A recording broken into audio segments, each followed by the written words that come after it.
Всем привет, дорогие зрители, с вами Риджет и продолжение прохождения Metal Gear Solid 2 Sons of Liberty. В этой части мы будем обязаны найти еще одну бомбу, ну и постараемся найти какое-нибудь огнестрельное оружие, потому что этот транквилизаторный пистолет мне уже надоел, если честно. Хочется крови, убить кого-нибудь по-настоящему. Да нет, шучу, можно и с транквилизаторным побегать, в принципе, пофиг, но все равно, когда побольше оружия, чувствуешь себя как-то уверенно, согласитесь. Ко всему прочему, мы находим просто кучу боеприпасов, и просто грех не найти для них, для всех подходящий ствол. Тут везде запертые двери, необходимы карточки уровня 3, 2, а у нас сейчас, по-моему, 2 и... Подождите. По-моему, 2 уровня, если я не ошибаюсь. Вот тут вот спускаемся. Аккуратненько, и тут заложена бомба Фэтменом. Очередная, по-моему, если я не ошибаюсь, предпоследняя. Так, и вот, мы вырубили охранников, и вот это вот главное подземное МГС-2. Штаб постоянно проверяет патрульных, то есть если патрульные не выходят какое-то время на связь, то высылают группу проверки. Да, об этом я говорил, что тут 10 раз задумаешься, прежде чем вырубать врага. Очень, на самом деле, бесячий момент. Хорошо, что это убрали в МГС-3. Просто реально бесит. Но вот никого убить нельзя. Что-то вообще за такое. Ну, вообще-то есть стимул, правда, появляется стимул прятать трупы противников. Но опять же, там, по-моему, новых высылают на пост. Что я запамятовал уже этот момент. Тут в ящичках мы нашли еще пентазимин и очередной ноут. Открываем карту локации, хотя я и без карты знал, где тут бомба находится. Так что все супер. Пока что мы не заполучили автомат, но мы именно здесь его заполучим. Пока что нет подходящей карточки. То есть нет у нас доступа необходимого уровня, чтобы заполучить автомат. Так что уходим отсюда и идем разминировать последнюю бомбу, которая находится там, где мы высадились. Это насосная станция, и нам кто-то звонит. Это Розмари. Слушай. Jack, do you remember the day we met? I'm kind of busy right now, Rose. You're right. Sorry. I do remember. It was right after I transferred to New York. There are all these tourists around you in front of the Federal Hall. A group of middle-aged Japanese ladies came up and asked me which building it was that King Kong was climbing in the movie. I said it was probably the Chrysler Building, and then you showed up and started mouthing off. You were like, no, it's the Empire State. I said the Chrysler Building was in Godzilla. We started arguing, and I forgot all about the tourists. I was insisting that I was right, and you were doing the same. The next thing we knew, the Japanese women had gone away, and we ended up going to the Skyscraper Museum to see who had the better recall. We argued all the way to Battery Park. And for nothing. Since the museum was closed, we went our separate ways from the museum. And then I found you again by coincidence out in the base corridor. An amazing coincidence that we were actually working at the same place. That night we went up to the top of the Empire State. It was so beautiful. I could look down on the Chrysler Building from 120 stories above ground. I felt overwhelmed. I didn't care anymore who was right. And that was our first date. We watched King Kong in your apartment a bunch of times that night. Didn't sleep till morning. If it weren't for that coincidence, we wouldn't be together. I know. I'm sorry, Jack. I'm taking up your time again. What? Take care. Очень запоминающийся разговор лично для меня. Помню, я проходил МГС первый раз на PlayStation 2 в оригинальной озвучке, то есть с оригинальным переводом. И я с минимальным знанием английского полностью понял этот диалог, представляете? То есть я все понял до последнего слова, я даже не знаю почему. Хотя на тот момент я довольно-таки хреново знал английский, скажу я вам. Вот такая вот интересная странность. Тут летают сайферы, используем, конечно, гранаты электронного подавления. Хорошо нам знакомые. В этот раз они реализованы, конечно, ну очень красиво. В первой части там просто были какие-то блестящие пиксели, а тут уже видно, что это именно блики подавления электроники. Кстати говоря, одна такая граната стоит несколько тысяч долларов. То есть это вообще, по идее, дороговастенькое вооружение. А мы вот так вот в игре спокойненько ими разбрасываемся. Тут нужно не забывать, что тут охранники. И вот я не успел взять его на опережение. Бегом его вырубаем. Так, все, вырубили. И вроде он даже не успел дозвониться. Последняя бомба находится где-то вот здесь. Нам придется облазить все эти коммуникации, все эти трубы непонятные. Первый раз, когда вы будете проходить, если вы еще не проходили, то довольно сложно найти эту бомбу. Непонятно, как тут заползти, чё к чему.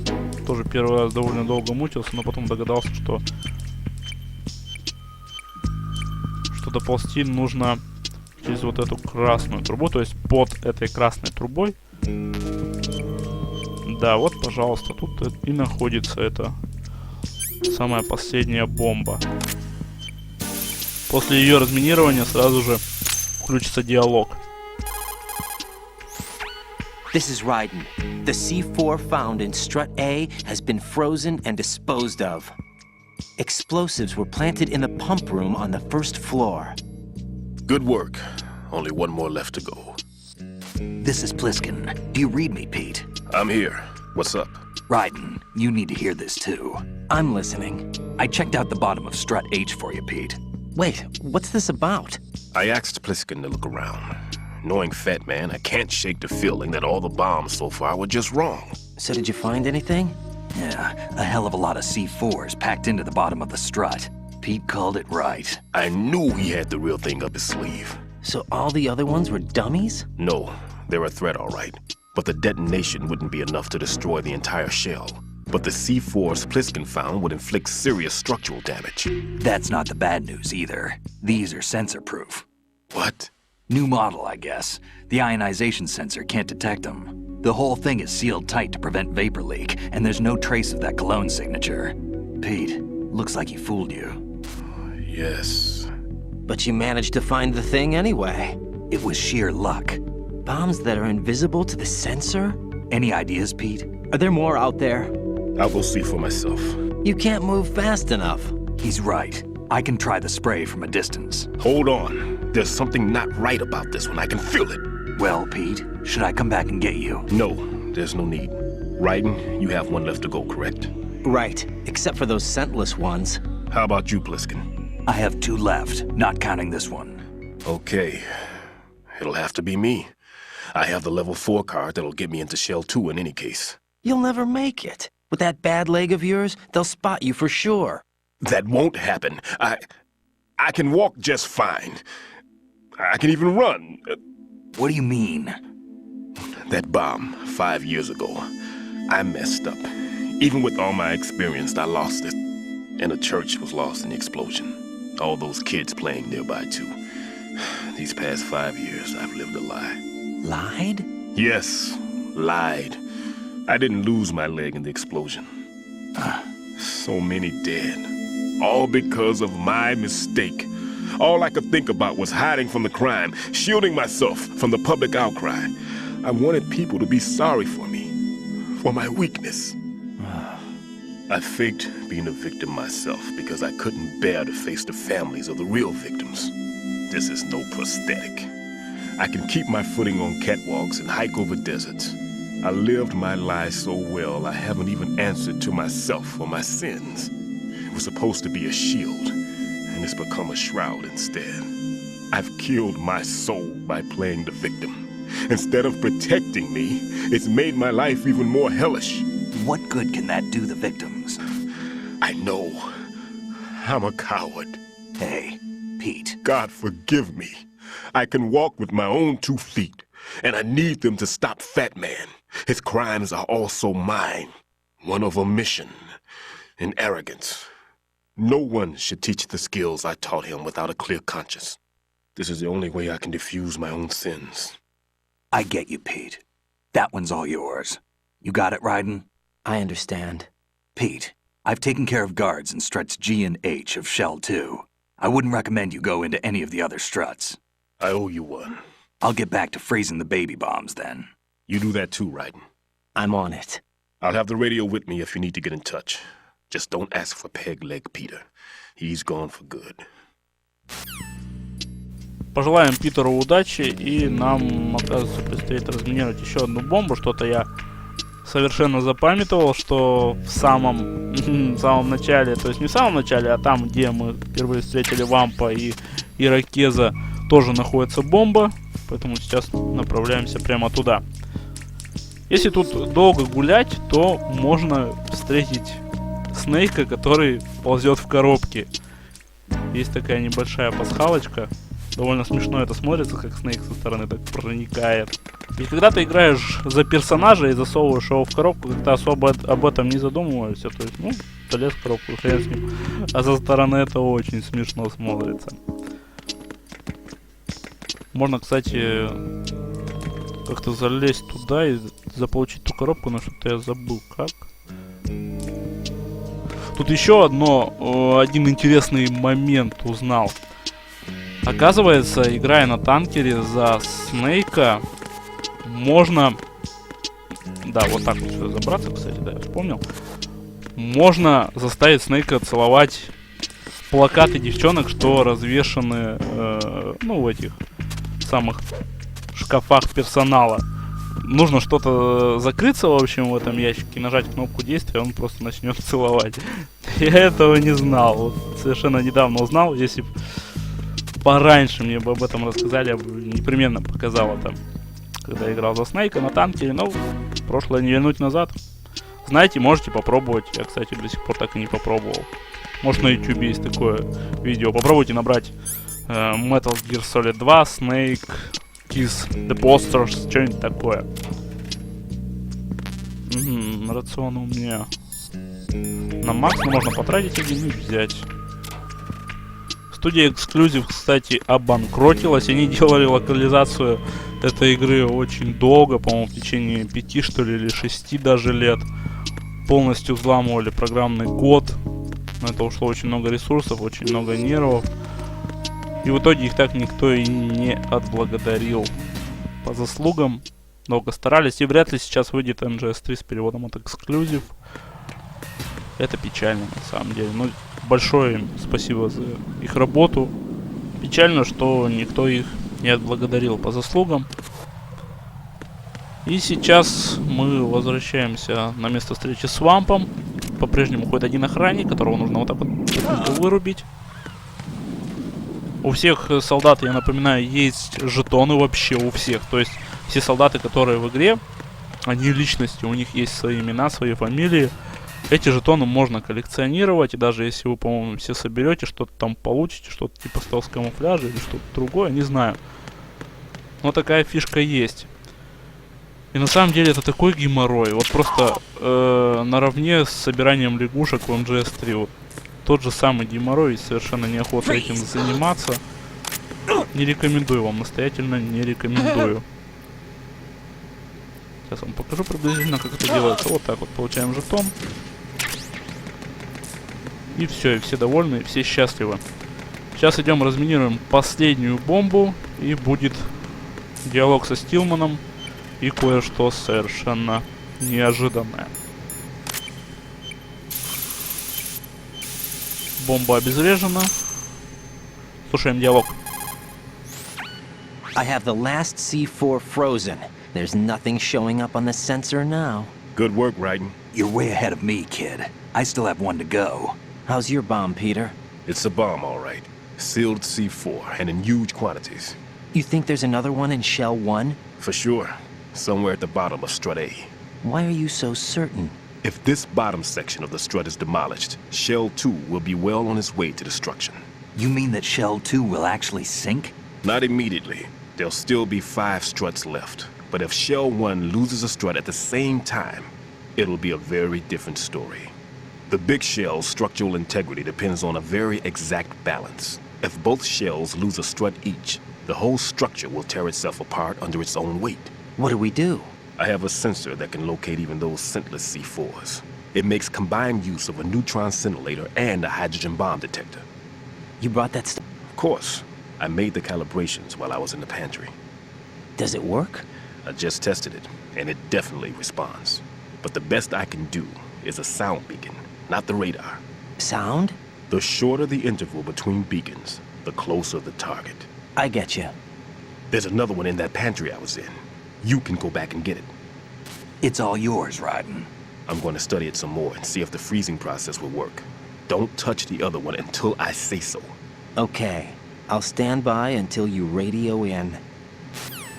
Вот так вот неожиданно оборачивается все. Нужно найти второй сенсор, который Питер оставил у себя там в своем месте укромном, в столовой.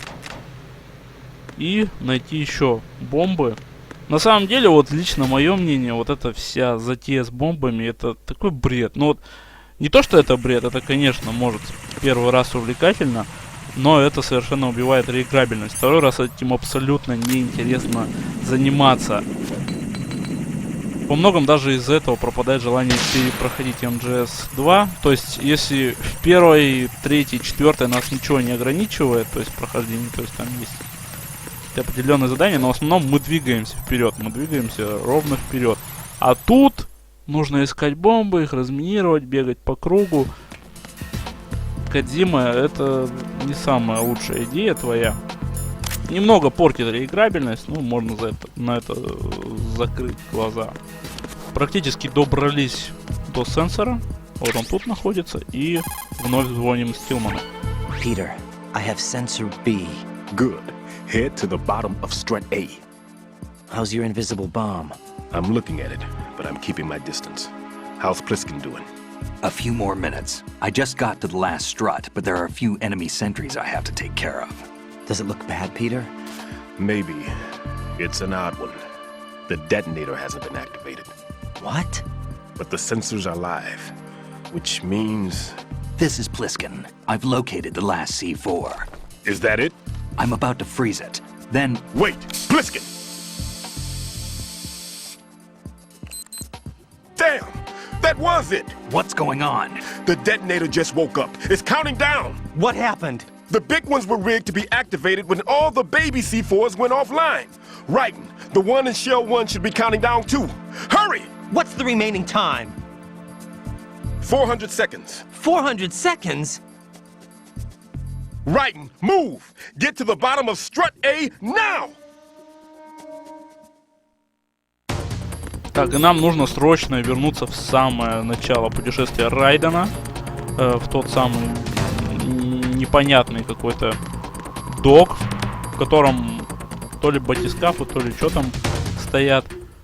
В общем, некий док для подводного какого-то маленького транспорта. Блок А. Уровень 1, как я понимаю. Тут снова используем гранату электронного подавления и бежим, бежим, бежим. Всего у нас, как мы видим, 376 секунд. Это очень много, это нереально много. Только улитка за это время не успеет добежать до туда. Хотя тут тоже зависит от того, в каком порядке вы обезвреживали бомбу. Может, вы последнюю обезвреживали где-нибудь там в каких-нибудь очистных конструкциях, или, я не знаю, на вертолетной площадке, неважно. Всякое может быть, но времени всегда хватает. И, по-моему, время вообще тут подстраивается. То есть, если ты слишком далеко, тебе дается больше, если близко, то меньше. Как-то так. Бомба, кстати, там довольно хитро запрятана. Да, это я помню. Но мы ее без проблем найдем, за это можно нисколько не беспокоиться. Так.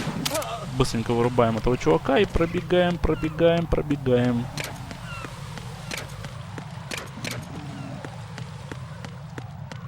Вновь возвращаемся на насосную станцию. Надеюсь, чувак, которого мы там вырубили, до сих пор спит. Искренне на это надеюсь. Ну, если даже не спит, быстренько. Очень-очень быстренько вырубим его. Спать. И поднимаемся наверх к лифту. На этом конец очередной части. Увидимся в следующей части. Спасибо за просмотр и пока.